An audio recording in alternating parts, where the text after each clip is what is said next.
बचपन में कई ऐसे लोग होते हैं जिनको बहुत सारे खेलों में रुचि होती है। चाहे वो कबड्डी हो, चाहे वो क्रिकेट हो, चाहे शूटिंग हो, चाहे मुक्केबाजी हो, चाहे कई और तमाम खेल, स्केटिंग हो, जूडो हो, कराटे हो, मिक्स्ड मार्शल आर्ट हो, बहुत सारे खेल।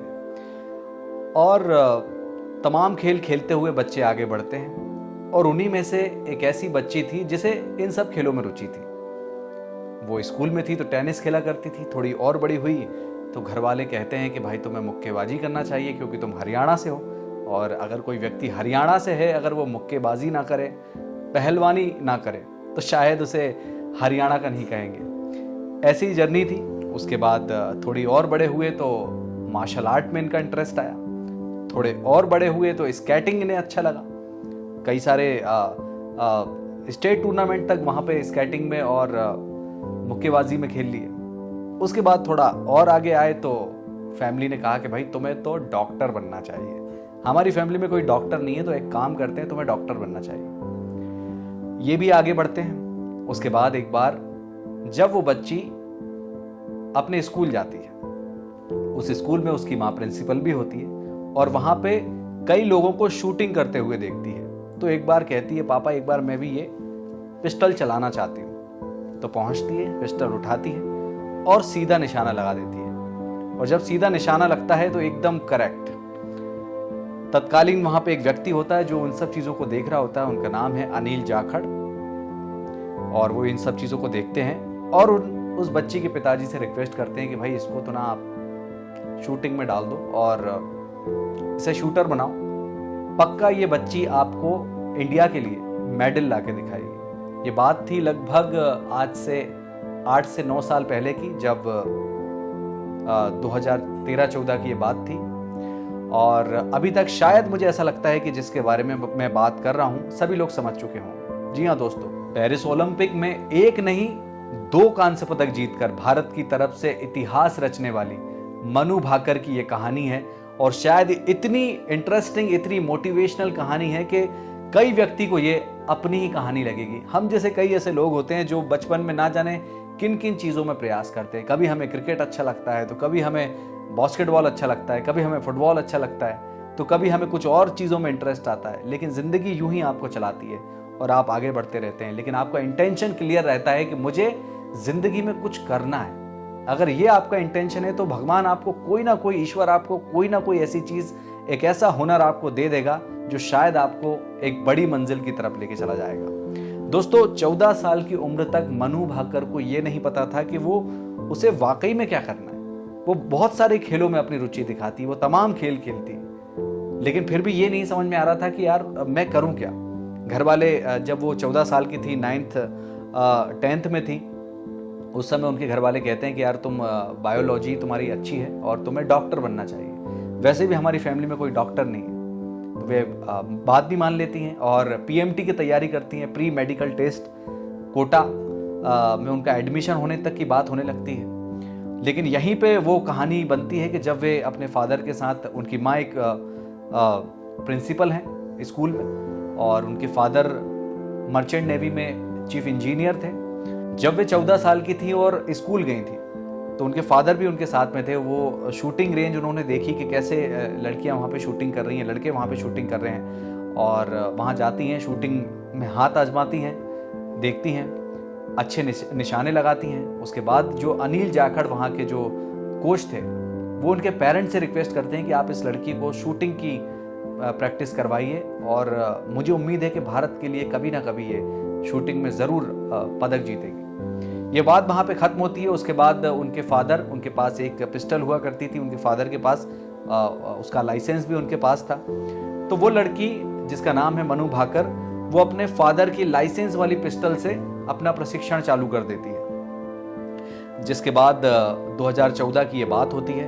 थोड़े ही दिनों के बाद नेशनल लेवल का एक कंपटीशन होता है जिसमें पूर्व ओलंपियन हिना सिद्धू, आप में से कई लोग उन्हें जानते होंगे, वो उस मैच को खेल रही होती है। उसी मैच में पार्टिसिपेट करती हैं मनु भाकर और रिकॉर्ड बनता है वहां पे। मनु भाकर ओलंपियन खिलाड़ी को हरा देती हैं और स्वर्ण पदक जीतती हैं वहां पे। इसके बाद ये सिलसिला आगे बढ़ता है और यूथ ओलंपिक 16 में वे भारत का प्रतिनिधित्व करती हैं, वहाँ पे वे स्वर्ण पदक अपने नाम करती हैं। उसके बाद एक और रजत पदक वे जीतती हैं और इसके बाद वे अपना कारवा आगे बढ़ाती हैं और जूनियर लेवल के कंपटीशन के बाद वे सीनियर लेवल के कंपटीशन में उतरती हैं। और ये बात है 2018 की, जब पहली बार वे अपना कोई टूर्नामेंट खेलती हैं, अपना वर्ल्ड कप टूर्नामेंट खेलती हैं। ISSF वर्ल्ड कप में वे भारत का प्रतिनिधित्व करती हैं और वहाँ पे 2 स्वर्ण पदक अपने नाम करती हैं, इतिहास रचती हैं। सबसे कम उम्र की महिला वे बनती हैं इस टूर्नामेंट में स्वर्ण पदक जीतने वाली। उसके बाद जब राष्ट्रमंडल खेल होते हैं 2018 में, वे उसमें भारत का प्रतिनिधित्व करती हैं और वहाँ पर भी वे 2 स्वर्ण पदक अपने नाम करती हैं। ये भी एक इतिहास होता है कि इतनी कम उम्र में राष्ट्रमंडल खेलों के अंदर वे भारत की तरफ से शूटिंग में कोई 2 स्वर्ण पदक वहाँ पे जीतती हैं। उसके बाद वे कई सारे टूर्नामेंट में पार्टिसिपेट करती हैं, जिसके बाद 2020 में उन्हें अर्जुन अवार्ड से भी सम्मानित किया जाता है। ये कारवां आगे बढ़ता है 2021-2020 के टोक्यो ओलंपिक के लिए, लेकिन वो 2020 में नहीं होता है, आगे बढ़ाया जाता है, हम सभी जानते हैं किसी कारणों से। उसके बाद 2021 में वे भारत के लिए 25 मीटर एयर पिस्टल में भारत की तरफ से टोक्यो ओलंपिक में उतरती हैं। दोस्तों बहुत तैयारी वहाँ पे करती हैं। उनके जो कोच होते हैं, तत्कालीन जो कोच थे जसपाल राणा, काफ़ी प्रैक्टिस उन्हें करवाते हैं। कई सालों से वे ओलंपिक में मेडल जीतने का इंतज़ार करती हैं और जैसे ही 2021 के टोक्यो ओलंपिक में वे निशाना साधती हैं तो क्वालिफाइंग राउंड में तो काफ़ी अच्छा परफॉर्म करती हैं, लेकिन उसके बाद जैसे ही खेल आगे बढ़ता है तो उनकी पिस्टल ख़राब हो जाती है। पिस्टल ख़राब हो जाने के बाद करीब 20 मिनट तक उनकी पिस्टल ठीक नहीं होती है और जब पिस्टल ठीक होती है तो लेकिन 14 शूट करने के बाद वे उतने अंक अर्जित नहीं कर पाती हैं और उस स्पर्धा से बाहर हो जाती हैं। काफ़ी ज़्यादा निराश होती हैं उस ओलंपिक के बाद वे। उसके बाद जसपाल राणा जो कि उनके कोच थे, उनके साथ उनके कई सारे विवाद देखने को मिले। टोक्यो ओलंपिक के बाद उनके कई सारे इंटरव्यूज़ में उन्होंने जसपाल राणा के लिए बातें कही, विवाद हुए। जसपाल राणा ने वहाँ पे उनको कोचिंग देना भी बंद किया और इस ओलंपिक के बाद में मनु भाकर काफ़ी ज़्यादा निराश हो जाती हैं और एक मन ये बना लेती हैं कि मैं अब शायद शूटिंग नहीं करूँगी। उसके बाद जब वे अपने घर वापस आती हैं तो उनकी माँ पिस्टल को छुपा देती हैं और वे ये सोचती हैं कि शायद ये पिस्टल को अगर मनु देखेगी तो वो शायद डिप्रेशन में चली जाएगी और भी ज़्यादा चीज़ों को वो सोचते हुए पिस्टल को छुपा देती हैं। और मनु भाकर भी उस समय खेल से अपनी दूरी बना लेती हैं और वे सोचने लगती हैं कि शायद अब मैं शूटिंग नहीं करूँगी और विदेश में जाके कोई मार्केटिंग मैनेजमेंट का कोर्स करूँगी या फिर फैशन डिज़ाइनिंग का कोर्स करूँगी, इस तरह का वे मन बना लेती हैं। घर वाले भी उसमें राज़ी हो जाते हैं, लेकिन मनु भाकर यहाँ पे फिर से कह सकते हैं कि उनकी फैमिली या फिर उनके जो भी फ्रेंड्स थे उन्हें मोटिवेट करते हैं। भगवत गीता का उन्हें कहा जाता है कि भगवत गीता को वे पढ़ने के लिए काफ़ी सारे लोग उन्हें कहते हैं। भगवत गीता वे पढ़ना शुरू करती हैं और दोस्तों यहाँ से शुरू होता है एक नया सफ़र। भगवत गीता पढ़ने के बाद मनु भाकर का जो कॉन्फिडेंस था, मनु भाकर की जो एकाग्रता काफ़ी ज़्यादा बढ़ जाती है और वे अपने खेल पर फिर से ध्यान देती हैं, फिर से वे शूटिंग करना स्टार्ट करती हैं। देखते ही देखते वे कई सारे टूर्नामेंट्स में पार्टिसिपेट करती हैं, काफ़ी जगह वे पदक जीतकर लौटती हैं, स्वर्ण पदक जीतकर वे लौटती हैं। उसके बाद उनका सिलेक्शन पेरिस ओलंपिक 2024 के लिए हो जाता है। भारतीय टीम में उनको जगह मिलती है, शूटिंग टीम में, भारतीय टीम में उनको जगह मिलती है और इस बार ना सिर्फ 25 मीटर एयर पिस्टल में वे हाथ आजमाने जा रही थी, बल्कि 10 मीटर एयर पिस्टल स्पर्धा में, इसके बाद 25 मीटर एयर पिस्टल स्पर्धा में भी वे अपना हाथ आजमाती हैं और इसके साथ ही साथ सरबजोत सिंह के साथ वे मिक्स्ड डबल में भी अपना हाथ आजमाती हैं। दोस्तों पेरिस ओलंपिक का उद्घाटन होता है और कई दिन बीत जाते हैं, उसके बाद भी भारत को कोई भी पदक हासिल नहीं होता है। सब सोचते हैं कि कब पदक आएगा, कब कौन सा वो खिलाड़ी होगा जो भारत के लिए पहला खाता खोलेगा, पहला पदक भारत के लिए जीतेगा। पूरा देश वहां पे इंतजार करता है और वो घड़ी आती है जब Manu Bhaker 10 metre air pistol में कांस्य पदक भारत के लिए जीतती हैं। ये इतिहास रचा जाता है एक महिला शूटर के द्वारा, क्योंकि आज तक कोई भी महिला शूटर ने भारत के लिए इस तरह का परफॉर्मेंस नहीं दिया था। एक दौर था शूटिंग में जब 2004 के एथेंस ओलंपिक में राज्यवर्धन सिंह राठौर ने रजत पदक वहां पे अपने नाम किया था। उसके बाद 2008 के ओलंपिक में अभिनव बिंद्रा ने स्वर्ण पदक जीता था, बहुत बड़ा इतिहास वहां पे बना था। उसके बाद 2012 के ओलंपिक में गगन नारंग ने कांस्य पदक, उसके बाद विजय कुमार ने रजत पदक अपने नाम किया था। लेकिन 12 सालों से शूटिंग में एकदम सूखा पड़ा हुआ था, कोई भी खिलाड़ी शूटिंग में भारत के लिए पदक नहीं जीत पाया था। मनु भाकर ने वहां पे रिकॉर्ड बनाया और कांस्य पदक अपने नाम किया 10 मीटर एयर पिस्टल स्पर्धा में। उसके बाद मिक्स्ड डबल में वे हाथ आजमाती हैं और सरबजोत सिंह के साथ एक और इतिहास वहां पे भारत के लिए बनता है। वे एक और कांस्य पदक जीतती हैं, 2 मेडल जीतने वाली भारत की पहली महिला खिलाड़ी वे बनती हैं। इतिहास वहां पे बनाया जाता है। लेकिन दोस्तों, ये इतिहास तो बन गया, लेकिन ये बहुत आसान सफर नहीं रहा है मनु भाकर के लिए, क्योंकि जब वे 14 साल की थी और ये डिसाइड नहीं कर पा रही थी कि किस खेल के अंदर वे अपना फोकस करें। वे एक समय तो ऐसा था कि वीरेंद्र सहवाग की जो सहवाग इंटरनेशनल क्रिकेट अकादमी है, वे क्रिकेट का भी सपना देखने लगती हैं। कभी वे क्या सपना देखने लगती हैं, कभी क्या उनके मन में आ जाता है। तो एकाग्रता की कमी वहां पे साफ दिख रही थी। बहुत सारे खेलों में आज हाथ आजमाती हैं, ऐसा कई सारे लोगों के साथ में होता है। वे ये डिसाइड नहीं कर पाते हैं बहुत टाइम तक कि वे जिंदगी में करना क्या चाहते हैं। लेकिन मनु भाकर के साथ भी ये कहानी थी। उसके बाद वे शूटिंग को पकड़ती हैं, लगातार उसमें काम करती हैं और लगभग 10 सालों के इन सफ़र के बाद वे आज पेरिस ओलंपिक में 2 मेडल अपने नाम कर चुकी हैं।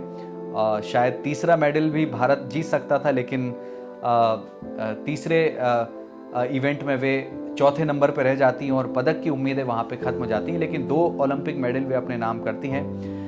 दोस्तों, बहुत सेक्रीफाइस उनके माता पिता ने भी उनके लिए किए। मैं बताना चाहूँगा कि 18 फरवरी 2002 को मनु भाकर का जन्म हरियाणा के झज्जर ज़िले में होता है। और चूँकि हरियाणा अपनी मुक्केबाजी और पहलवानी के लिए काफ़ी ज़्यादा चर्चित है, बहुत सारे ऐसे खिलाड़ी हैं जो हरियाणा से आए हैं। हम सभी जानते हैं कि पिछले ओलंपिक में, टोक्यो ओलंपिक में गोल्ड मेडल जीतने वाले नीरज चोपड़ा, वे भी हरियाणा से आते हैं। और भी कई सारे खिलाड़ी जो कि मुक्केबाजी में और पहलवानी में काफ़ी सारे पदक भारत के लिए पहले भी जीत चुके हैं, लेकिन शूटिंग में कोई नहीं जीता था। और इस तरह की मानसिकता उनके फादर की भी थी, वे उनसे मुक्केबाजी भी करवाते हैं। मनु भाकर के एक भाई हैं जिनका नाम अखिल भाकर है, वे एक नेशनल बॉक्सर हैं। वे भी भारत के लिए खेलते हैं और कई सारे टूर्नामेंट में वे भारत के लिए जीत चुके हैं। तो इस तरह का सपना उनके पिता का, जिनका नाम है रामकिशन भाकर, उनका सपना था कि मनु भी भारत के लिए मुक्केबाजी में पदक लेके आए, भारत के लिए जीते। लेकिन ज़िंदगी तो कुछ और ही चाहती थी। वे आगे बढ़ती हैं, कभी स्केटिंग में हाथ आजमाती हैं, वहाँ पे भी वे नेशनल लेवल तक पहुँचती हैं। उसके बाद वे कभी टेनिस खेलती हैं, उसमें भी अच्छा परफॉर्मेंस करती हैं, मार्शल आर्ट भी करती हैं। देखते ही देखते वे आगे बढ़ती हैं। लेकिन जब 14 साल की होती हैं तो अनिल जाखड़, जो कि स्कूल के कोच थे, वे मनु को वहाँ पे सबसे पहले ट्रेन करते हैं। उसके बाद मनु आगे बढ़ती हैं। फिर जब भारतीय टीम के अंदर उनका सिलेक्शन हो जाता है तो वे जसपाल राणा, जो कि आज भी मनु भाकर के कोच हैं, और वे उनको ट्रेनिंग देते हैं। काफ़ी ज़्यादा उनको ट्रेनिंग वहाँ पे कई सालों से वे ट्रेनिंग देते आ रहे हैं। 2021 में जब उनके साथ टोक्यो ओलंपिक में वे बाहर हो गई थी तो उनके साथ उनके विवाद भी हुए। लेकिन एक बार फिर से लोगों के समझाने पे, लोगों के कहने पे जसपाल राणा वापस से मनु भाकर के साथ में आते हैं और दोनों मिलके भारत के लिए एक इतिहास वहाँ पे रचते हैं। और उम्मीद करते हैं दोस्तों कि आने वाले समय में हमें और भी ज़्यादा पदक भारत के लिए देखने को मिलेंगे। मनु भाकर, जो कि आज शूटिंग के अंदर तो जीत ही चुकी हैं, और उम्मीद करते हैं कि आने वाले सालों में वे वर्ल्ड चैंपियनशिप में भारत के लिए पदक लेके आएंगे, वर्ल्ड कप में भारत के लिए पदक लेके आएंगे। इससे पहले भी वे कई सारे टूर्नामेंट्स में भारत के लिए पदक जीत चुकी हैं, जिनकी लिस्ट बहुत लंबी है। आप सभी को मैं बताना चाहूँगा कि वर्ल्ड चैंपियनशिप में वे गोल्ड मेडल जीत चुकी हैं, एशियन गेम्स में वे गोल्ड मेडल जीत चुकी हैं, वर्ल्ड कप में अब तक 9 गोल्ड मेडल वे जीत चुकी हैं। इसके अलावा यूथ ओलंपिक में वे गोल्ड मेडल जीत चुकी हैं। ISSF जूनियर वर्ल्ड कप में वे 4 मेडल अपने नाम कर चुकी हैं। कॉमनवेल्थ गेम में वे 1 मेडल अपने नाम कर चुकी हैं। तो काफ़ी सारे ये मेडल मनु भाकर ने आज तक भारत को दिलाए हैं, और उम्मीद करते हैं कि आने वाले समय में मनु भाकर भारत के लिए नई सेंसेशन बनेंगी और भारत को और भी ज़्यादा पदक दिलाएंगे। दोस्तों, आप देख रहे थे जीरो टू हीरो, जहां पे हम ऐसे लोगों की कहानी सुनाते हैं जो जीरो से उठ के आसमान को छूते हैं, यानी कि जीरो से उठ के हीरो बनते हैं। आज मनु भाकर की ये कहानी हमने आपको सुनाई है। अगर आप चाहते हैं कि किसी और व्यक्ति के ऊपर हम कहानी सुनाएं तो ज़रूर आप कमेंट बॉक्स में हमें बताएं, हम ज़रूर उनके ऊपर कहानी आपके सभी के बीच में लेकर आएंगे। अगर ये वीडियो आपको पसंद आया है तो इसे लाइक करें, कमेंट करें, शेयर करें, सब्सक्राइब का बटन जरूर दबा लें ताकि हम भी मोटिवेट हो सकें और भी ज़्यादा खास लोगों के वीडियो आपके लिए ज़रूर हम लेकर आ सकें। मिलते हैं एक और कड़क और धमाकेदार वीडियो के साथ। तब तक के लिए नमस्कार, जय हिंद, जय भारत।